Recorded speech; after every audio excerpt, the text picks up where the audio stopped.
আসসালামু আলাইকুম রহমতুল্লাহ। বন্ধুরা, আজ আপনাদের জন্য নিয়ে এসেছি একদম সহজে একটি সুন্দর ডিজাইন ফ্রক কাটিং ও সেলাই ভিডিও। অবশ্যই আজকের ভিডিওটি অন্য ভিডিওর তুলনায় অনেক স্পেশাল হতে চলেছে। আমরা কাপড় নিয়েছি মাত্র 1 গজ 12 গিরা। কাপড়টাকে সুন্দর করে 4 ভাঁজ করে এখানে প্রথমে সোজা করে নিচ্ছি। এবারে এখানে আমরা 6 ইঞ্চি কাপড় কাটিং করে নিচ্ছি। আমরা সুন্দর একটি ডিজাইন ঝালুক করব, এজন্য আমরা 6 ইঞ্চি কাপড় প্রথমে একটি ভাঁজ নিয়ে নিলাম। এবারে এই পাশে ধরে আরও একটি ভাঁজ, আমরা মোট 2টি ভাঁজ এখান থেকে নিয়ে নিলাম। এবারে আমরা এই 4 ভাঁজ করা থেকে এখানে 7 ইঞ্চি একটি কাপড় নিয়ে নিলাম। 2 হাত বহরের আমি একটি করে মোট 3টি ভাঁজ নিয়ে নিলাম। তো এই ভাঁজটি দিয়ে আমি হাফ বডি তৈরি করব, এজন্য 4.5 ইঞ্চি নিচ্ছি। এখানে দাগটাকে টেনে নিচ্ছি। এখান থেকে 2.5 ইঞ্চিতে একটি দাগ দিয়ে স্কেল দিয়ে দাগটাকে বসিয়ে দিচ্ছি। এবার বডির মাপ আমরা 7×14 এবং 6×12 ইঞ্চি রেখে মাপ দিয়ে নিচ্ছি। অবশ্যই আপনি আপনার বেবির জন্য এখানে এই মাপটা একটু কমিয়ে বাড়িয়ে নিতে পারেন। আমরা কাটিং করে নিচ্ছি হাফ বডির এই অংশ। আপনি এই জায়গাটা অবশ্যই সুন্দর করে দেখবেন এবং কাটিংটি করে নেবেন। আমরা পার্টটিকে সিঙ্গেল করে নিচ্ছি এবং উল্টা পাশ থেকে ভেঙে দিয়ে আর মহলের সাইডটা থেকে শুরু করে আমরা সেলাই করে নিচ্ছি। এখানেও আমরা উপরের এই অংশেও একটি সেলাই দিয়ে নিচ্ছি। এবারে আবার আর মহল দিয়ে সেলাই করে আমরা বের হয়ে যাচ্ছি। অবশ্যই আপনি এই জায়গাগুলোকে সুন্দর করে সেলাই করে নেবেন।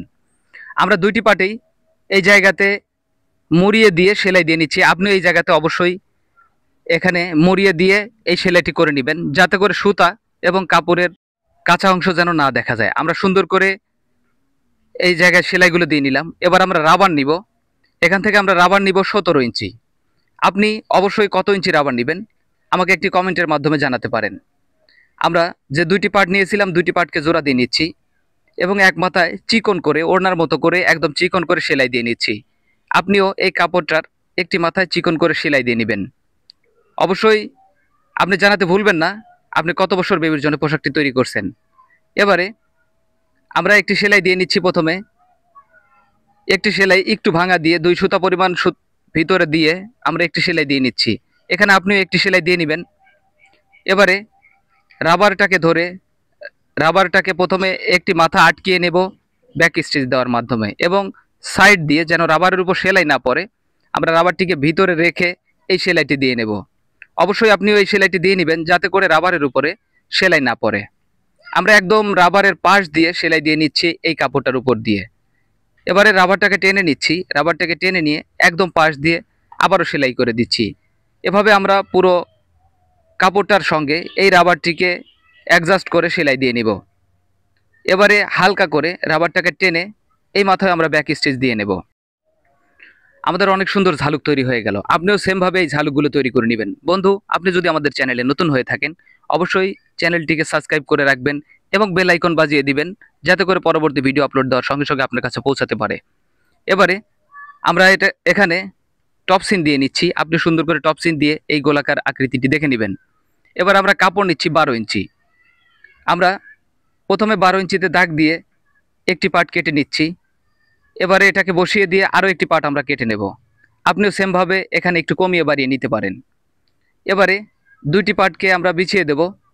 2টি পার্টকে সমানভাবে বিছিয়ে দিয়ে আমরা একটি সাইড থেকে কাঁধের ফিতার জন্যে এখান থেকে কাপড় নিয়ে নেব। আমরা কিন্তু ঘেরের এই অংশ থেকেই 1.5 ইঞ্চি পরিমাণ 1.5-3 ইঞ্চি পরিমাণ কাপড় নিয়ে নিয়েছি। এবার এটাকে উল্টা পাশে একটি সেলাই দিয়ে নেব। আমরা 2টাকেই সেলাই দিয়ে নেব। সেলাই দিয়ে এটাকে একটি শিক অথবা একটা কিছু দিয়ে এটাকে উল্টিয়ে নেব। এটাকে উল্টিয়ে ভাও করে আমরা সুন্দর করে বসিয়ে দেব। আমরা 2টা বেলকে এখানে মার্ক করে নিচ্ছি। আমরা 7 ইঞ্চিতে 7.5 ইঞ্চিতে দাগ দিয়ে নিচ্ছি। আপনি আপনার বেবির অথবা কাস্টমারের ঝুলের উপরে ব্যাসেস করে এটা একটু কমিয়ে বা বাড়িয়ে দিবেন। এবার আমরা এই বেলটাকে সুন্দর করে অ্যাডজাস্ট করে নেব। 2টি বেলকেই আমরা সুন্দর করে এই মাপ অনুসারে দাগ অনুসারে অ্যাডজাস্ট করে নেব। এবার দ্বিতীয় পাশেও আমরা সেমভাবে অ্যাডজাস্ট করব। বন্ধু, আপনি যদি আমাদের ভিডিওটি ফেসবুক পেজ থেকে দেখে থাকেন অবশ্যই আমাদের পেজটিকে ফলো দিয়ে একটি শেয়ারের মাধ্যমে অন্যকে দেখার সুযোগ করে দিবেন। দেখুন আমাদের সুন্দর করে চারপাশে লাগানো হয়ে গেল। এবার আমরা ঝালুকটাকে সুন্দর করে বসিয়ে দেব। ঝালুকটাকে মিডিলে দাগ দিয়ে নেব এবং সুন্দর করে বসিয়ে দেব, যাতে করে এটা এক্সট্রা বসে রয়েছে এরকম মনে হবে, কিন্তু আমরা সেলাই দিয়ে গলার এই অংশটা সুন্দর করে সেলাই দেব। অবশ্যই এখানে একটু টেনে নেবেন এখানে একটু টেনে বসিয়ে দিবেন এবং আমি যেভাবে আপনাদের দেখাচ্ছি এইভাবে আপনারা সেলাইটি দিয়ে দিবেন। অবশ্যই এরকম ভিডিও আমি এর আগে কখনো দেখাইনি, আপনারা এরকম ভিডিও হয়তোবা দেখেননি। অবশ্যই এই ভিডিওটি কন্টিনিউ করুন, ভিডিওটি না টেনে সম্পূর্ণ ভিডিওটি দেখুন এবং আপনিও তৈরি করুন আপনার বেবি অথবা কাস্টমারের জন্য এই সুন্দর পোশাকটি। আমি খুব সহজে বুঝিয়েছি আপনাদের, এত সহজে আর কেউ বোঝাবে না। আমি এই ফ্রক ড্রেসটি তৈরি করার জন্য কাপড় নিয়েছি 2 হাত বহরের এবং কাপড় নিয়েছি মাত্র 1 গজ 12 গিরা। আপনি কত বছর বেবির জন্য এই পোশাকটি তৈরি করছেন অবশ্যই আমাকে জানাবেন এবং কত হাত বহরের কাপড় দিয়ে এই পোশাকটি তৈরি করছেন আমাকে জানাবেন। আমরা সাইডে সেলাই দিয়ে নিলাম, এবার ঘেরের কাপড়টাকে জোড়া দিয়ে নিচ্ছি। আপনিও সেমভাবে জোড়া দিয়ে নেবেন।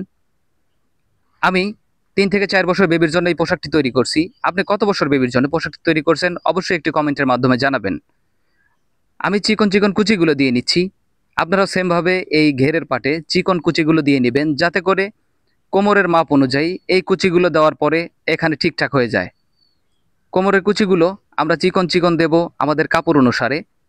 এই চিকন কুচিগুলো দেখতে কিন্তু অনেক সুন্দর লাগে ছোট্ট বাচ্চাদের, ছোট্ট বেবিদের এই পোশাকটিতে। অবশ্যই আপনি এই জায়গাতে একটু সময় নিয়ে এই কুচিগুলো দিয়ে নেবেন। আপনি যদি আমাদের ভিডিওটি ফেসবুক পেজ থেকে দেখে থাকেন অবশ্যই আপনার পেজ অথবা প্রোফাইলে ভিডিওটি শেয়ার দিয়ে রাখতে পারেন, কেননা আপনি পোশাকটি তৈরি করার সময় ভিডিওটি দেখে নিতে পারেন। আমরা মিডিলে একটু চাকান কেটে নিলাম, এবারে হাফ বডির সঙ্গে অ্যাডজাস্ট করে দেব, সেলাই করে দেব। অবশ্যই আমরা প্রথম সেলাই থেকে কুচি দেওয়ার সময়কার সেলাই থেকে একটু ভিতরের দিকে সেলাইটি দিয়ে নেব।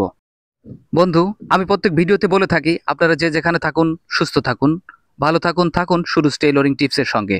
আপনাদের দোয়া এবং ভালোবাসায় আলহামদুলিল্লাহ আমাদের চ্যানেল ও পেজ মনিটাইজ হয়েছে এবং আলহামদুলিল্লাহ আমরা এখান থেকে ইনকামের ভালো একটা সুযোগ আমাদেরকে করে দেওয়া হয়েছে। এটা সম্ভব হতো না যদি আপনারা আমাদের সঙ্গে না থাকতেন, আমাদের এই ভালোবাসা না দেখাতেন। অবশ্যই আগামীতে আপনাদের এই ভালোবাসা আমরা চাই এবং আমাদের সুন্দর সুন্দর কাজগুলো আপনাদেরকে দেখাতে চাই। অবশ্যই আপনি আপনার কমেন্ট থেকে জানাতে পারেন আপনি কোন জেলা থেকে ভিডিওটি দেখছেন। আপনার একটি কমেন্টের মাধ্যমে আমি জানতে পারবো আপনি কোন জেলা থেকে আমার এই ভিডিওটি দেখতে পাচ্ছেন। আমি জানতে পারবো কত দূর পৌঁছিয়েছে আমার এই ভিডিওটি। আমরা সাইডে সেলাই দিয়ে নিলাম, সাইডে সেলাই দিয়ে অল্প একটু বাকি রাখলাম। এখানে আমরা নিচে ঘেরের কুচি তৈরি করে নেব এবং কুচি অ্যাডজাস্ট করে দেব। দেখুন পোশাকটি কিন্তু অনেক সুন্দর হতে চলেছে। অবশ্যই ভিডিওটি না টেনে সম্পূর্ণ দেখবেন। আমরা 6 ইঞ্চি করে 6 ইঞ্চিতে একটি দাগ দিয়ে প্রথমে একটি পোরল কাটিং করে নিচ্ছি। এবার এটার উপর বসিয়ে দিয়ে আরও একটি পোরল কাটিং করে নিচ্ছি। এভাবে আমরা 3টা 4টা পার্ট এখান থেকে কাটিং করে নেব। আপনি চাইলে আপনার কাপড় অনুযায়ী এখান থেকে একটি কমিয়ে বা বাড়িয়ে নিতে পারেন। যদি একটু কমিয়ে নেন সেক্ষেত্রে আপনাকে কুচিটি একটু হালকা দিতে হবে, পাতলা দিতে হবে এবং যদি বাড়িয়ে নেন তাহলে কিন্তু আপনি চিকন কুচিগুলো দিয়ে নিতে পারেন। আমরা সবগুলো পার্ট জোড়া দিয়ে নিচ্ছি এবং একটি মাথায় চিকন করে আমরা সেলাই দিয়ে নেব। এবারে আমরা একটি মাথায় চিকন করে সেলাই দিয়ে নেব এবং অপর মাথায় আমরা সেমভাবে কুচিগুলো দিয়ে নেব। অবশ্যই আপনিও এই সাইডে ওড়নার মতো করে চিকন করে যতটা সম্ভব হয় এখানে চিকন করে সেলাইটি দিয়ে নেবেন। এবারে আমরা কাপড়ের এই মাথায় আমরা চিকন চিকন কুচিগুলো দিয়ে নেব। অবশ্যই আপনি চাইলে একটি তার কাটা অথবা নিডেল দিয়ে এই জায়গাতে এই চিকন চিকন কুচিগুলো দিয়ে নেবেন। অবশ্যই কুচির উপর বেসেস করে কিন্তু এই ঝালুকগুলো দেখতে সুন্দর লাগে। আমি আমার কাস্টমারের যথেষ্ট ভালোবাসা পেয়েছি এবং এই কাজগুলোকে অনেক সময় অনলাইন থেকে অর্ডার পাচ্ছি এবং অনলাইনে আমি দেওয়ার পরে এখান থেকে অনেক ভালো কমেন্ট পাচ্ছি যে আমার এই কাজগুলো অনেক ভালো হয়েছে। অবশ্যই আপনিও যদি সুন্দর করে এই পোশাকটি তৈরি করেন তাহলে কিন্তু আপনিও চাইলে আপনার কাস্টমারের কাছে থেকে নতুন নতুন কাজগুলো পাবেন এবং আপনার কাজের কিন্তু আর কমতি হবে না। আমরা চিকন কুচিগুলো সুন্দর করে দিয়ে নিলাম। এবারে আমরা যে বডির সাইডে ফাঁকা রেখেছিলাম এখান থেকে বাও পাশ থেকে আমরা কুচিটাকে বসিয়ে দেব। অবশ্যই আমরা সুন্দর করে সেলাইটি দিয়ে নেব। এখানে আপনি কুচির পার্টটি হালকা টেনে এই বডির সঙ্গে বসিয়ে নেবেন। আমি সুন্দর করে কাজটি আপনাদের দেখানোর চেষ্টা করতেছি। আমরা অনেক পরিশ্রম করে ভিডিওগুলো বানাই। অবশ্যই আপনি একটি লাইক, একটি কমেন্ট ও শেয়ার করতে ভুলবেন না। আপনাদের ভালোবাসা থাকলে আগামীতে আমরা ভালো কিছু ভালো ডিজাইন অবশ্যই আপনাদের দেখাতে পারবো। সেক্ষেত্রে আপনাদের কাছ থেকে চাওয়া একটি লাইক, একটি কমেন্ট। আপনি একটি কমেন্টের মাধ্যমে জানাতে পারেন আপনি কত বছর বেবির জন্য পোশাকটি তৈরি করছেন এবং কাপড় কতটুকু নিচ্ছেন। আমরা এখানে টপসিন দিয়ে দিচ্ছি কুচির এই মাথা দিয়ে চিকন চিকন চিকন কুচিগুলো, তাই অবশ্যই হাত দিয়ে একটু ধরে সাইড করে রেখে তারপরে কিন্তু এই পার্টে টপসিনটি দিয়ে নেবেন। যদি এক্ষেত্রে আপনি মোটা কুচি দেন সেক্ষেত্রে আপনি কিন্তু কুচির উপরে এই টপসিনটি দিতে পারেন। এবার যে আমরা বাকি রেখেছিলাম সে সাইডটা আটকিয়ে নিচ্ছি। বন্ধু, অবশ্যই এ পর্যন্ত আপনি ভিডিওটি দেখেছেন, আমি ধরে নিয়েছি আপনি কাজটি শিখছেন। তো আপনাদের শুভকামনা, আমাদের সঙ্গে থাকলে আমরা যেতে পারবো অনেক দূর। তো দেখা হবে নতুন কোনো ভিডিওতে, সে পর্যন্ত আল্লাহ হাফেজ।